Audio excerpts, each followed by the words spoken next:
pourquoi, même après des années à essayer de devenir quelqu'un de fort, d'équilibré et de réussi, tu ressens encore ce vide inexplicable, cette douleur silencieuse qui ne passe pas. Et si je te disais que la racine de tout cela ne se trouve pas dans ce que tu vis aujourd'hui, mais dans une partie oubliée de toi, vivante, blessée et criant pour être entendue? La vérité, c'est qu'il existe en chaque adulte un enfant invisible, et l'ignorer peut être la cause de tes blessures les plus profondes.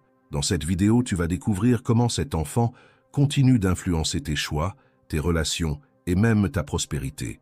Et surtout, comment transformer cette douleur en liberté émotionnelle et en puissance personnelle. Reste jusqu'à la fin, car ce que tu vas entendre peut changer à jamais la façon dont tu te perçois.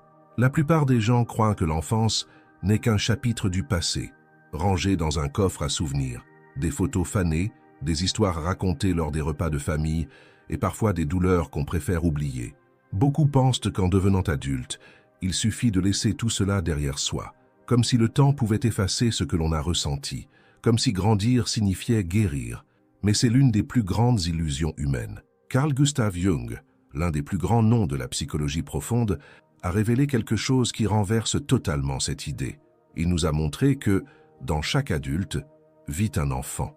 Et il ne s'agit pas d'un souvenir lointain, ni d'une métaphore poétique. C'est une présence bien réelle, vivante, qui influence nos pensées, nos peurs, nos décisions, et surtout, nos douleurs les plus intimes.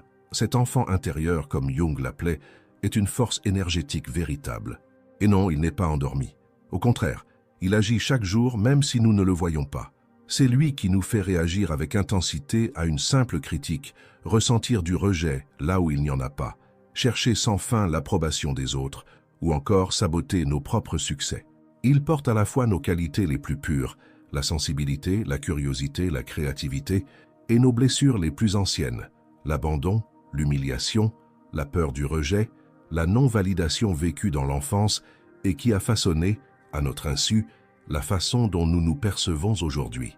Ce que Jung a compris de plus bouleversant, c'est que cet enfant n'a pas besoin d'être guéri comme une erreur à corriger. Le véritable problème n'est pas son existence, mais notre refus de le reconnaître.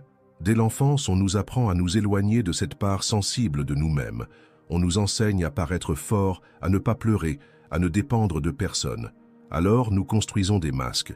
Celui de la maturité, du succès, de la froideur, du contrôle. Nous prétendons aller bien, mais à l'intérieur, quelque chose continue de pleurer. Quelque chose attend toujours d'être vu, entendu, accueilli. Et ce quelque chose, c'est exactement cet enfant que nous avons été. Il ne disparaît pas avec le temps. Il ne meurt pas parce que nous avons grandi. Il change